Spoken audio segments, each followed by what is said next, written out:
Guide training was a 10-day adventure holiday in the beautiful mountainous countryside of Portugal. Well, from the aeroplane it looked that way. Voyages are usually full of very interesting people from all parts of the world, all walks of life, all persuasions, and all ages. This particular voyage guide training adventure holiday was no exception and was filled with people who had all previously experienced Mother Ayahuasca amongst many other things, some of which should perhaps remain nameless. Let's just say we had a collective of people gathered together who were vastly experienced in almost all aspects of living on this planet and all it provides in terms of adventure and experience.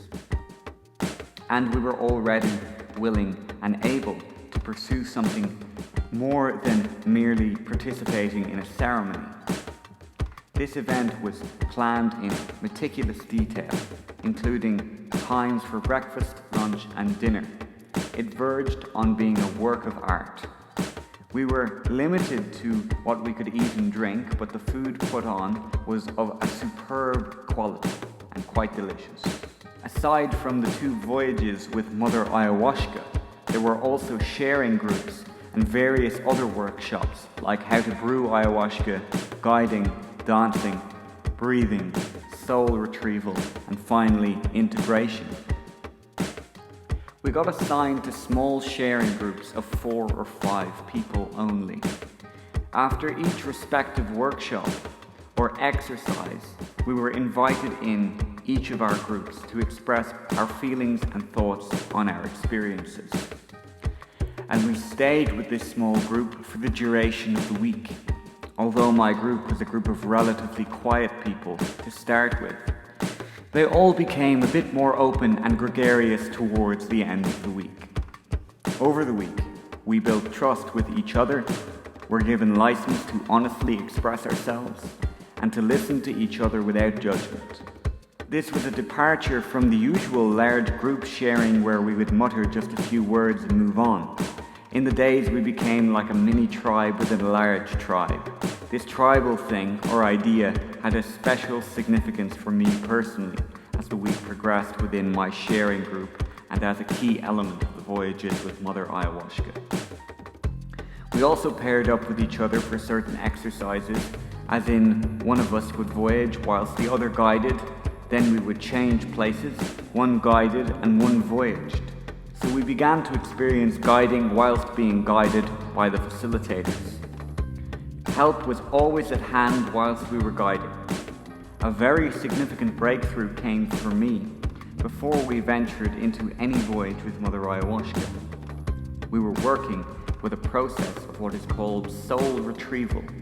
This was and is an extremely powerful process which combined kinesiology with breathwork and music. Kinesiology is the study of the mechanics of body movement. The concept in this particular exercise was that the body has memory. The body remembers everything it has ever experienced, good, bad, indifferent. The body can store experience, and some experiences it stores can be toxic to the body and thus need to be expelled from time to time to provide for better health and or well-being. The theory, trauma of all sorts, is experience stored in the body's memory and can have a toxic or detrimental impact upon the functioning and health of the mind or body, if left too long without being dispelled or exercised, so to speak. Most, but not all traumas originate in or from our childhood or young adulthood experiences and can be hidden and suppressed from the egoic or conscious mind. The suppression or hiding of trauma is a form of defense, as we don't wish to consciously remember or relieve the events of traumas over and over. Of course, every now and then, trauma can still surface from its hiding place, or places, in the form of flashbacks or dreams, and can express itself in the form of anxiety, depression, anger, sadness, sickness, illness, and/or disease. Modern Western civilization deals with or treats trauma with a heady mixture of psychoanalysts and/or prescribed pharmaceutical drugs, and in doing so takes the responsibility for the fix or cure out of the hand of the patient entirely. An intent to treat rather than to cure leads to a repeat business model, as in, if you cure people or provide them with a way forward to cure themselves, they won't come back for more drugs, more analysis, and/or provide more profit. This may seem like a very cynical perspective, but it is the truth of the matter. Many great people get into healthcare, medicine, pharmacology, and psychoanalysis with the intention of healing, curing, or fixing people, but surely they all must see, after a little time of working in these areas, it is driven entirely by the need for profit, and it is seldom, if ever, that people are cured or fixed because of direct medical or clinical treatment or psychotherapy. Anyway, as the theory goes, the body has memory, it does not lie, and can recall trauma amongst other things. The first part of the exercise used a kinesiology process. We stood upright with our partner, with our eyes closed, and we were asked a series of questions by our partner relating to our early childhood. The focus of the time being from birth up to the age of 6 years. The questions were all related to how you were treated as a child, and the body would respond to the questions by swaying slightly forward or slightly backward, depending on whether the answer was yes or no. To establish what was yes and what was no, the first primer question asked, more than once, was, is your name Tom? If your name was Tom, then you would sway forward. For most people, swaying forward meant yes, and swaying backwards meant no. But of course, some people swayed backwards for yes and forwards for no, with a clear yes and no established. We moved on to the main questions. There were 15 questions in total asked by a partner, and he or she jotted down the answers. Some of the questions were more or less as follows. Was there a stability in your home?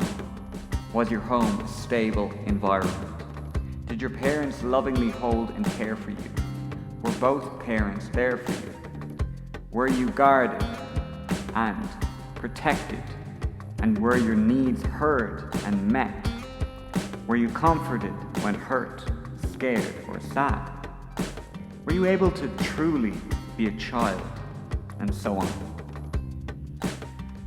This is probably the second time in my life to achieve a 100% mark in any test. The last time probably being a maths test way back in my primary school days. And most of those answers were probably guesses or copied from someone sitting beside me. In retrospect of my body, not me, answering honestly to all the questions with a no, the question and their answer became redundant and irrelevant, as they had done their job, which was to agitate or invoke the body memory. The body had now remembered, and more importantly felt, what it had experienced between birth and the age of 6, and somehow brought it back into conscious memory. We moved on to the second part of the exercise, which was a form of breath work. We lay down with blindfolds on and were asked to focus on any feelings of pain or any potential ache we felt in our bodies. Music was played in the background. As an ache began to rise on the left side of my upper body, we started our breathing, and my ache became a pain and began to center around and about my heart chakra and left shoulder. The pain became a deep sadness, which arose in me for the child that had been, who felt he had not been wanted, cared for, protected, or loved. You could say it was me feeling sorry for myself, which of course it was. The ache became a pain, the pain became sadness, and the sadness became an energy which emanated from my heart chakra and began to make its way to my upper body, up my chest, into my shoulders, and then into my throat, arms, hands, and fingers. At this point, all of my upper body began to tingle with energy in a beautiful way, and my hands reached up to my head to connect the electricity with my fingertips to my crown. My fingers lightly touched my head to connect, and then to direct the energy from my head upwards and outwards.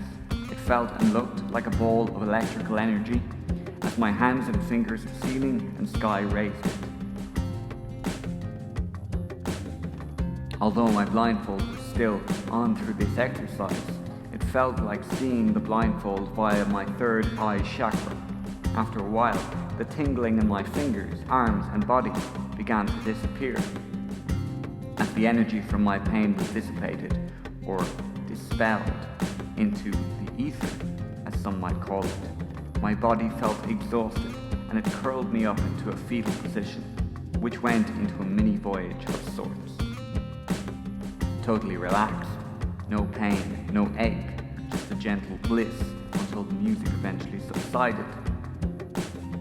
This whole exercise took about 2+ hours, which includes me acting as the guide, whilst my partner was put through his own paces with the kinesiology and the breathing exercise.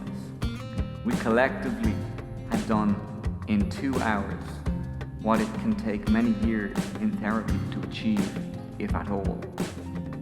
This was a remarkably astounding achievement. It felt like a master burden of sadness was lifted from my heart and had been dispelled or dissipated from my body in its entirety.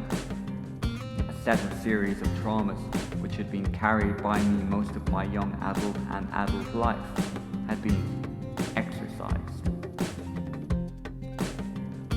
It felt far better than being just good or nice. It was a thoroughly enlightening experience and had informed me in great detail why, from time to time, there had been physical tension, stiffness, unease and/or pain emanating from my shoulders, heart and chest region. All this without the use of plant medicines, which is saying something. There was obviously more to this than meets the eye. To note, the tension, unease, aches and pains have not since returned.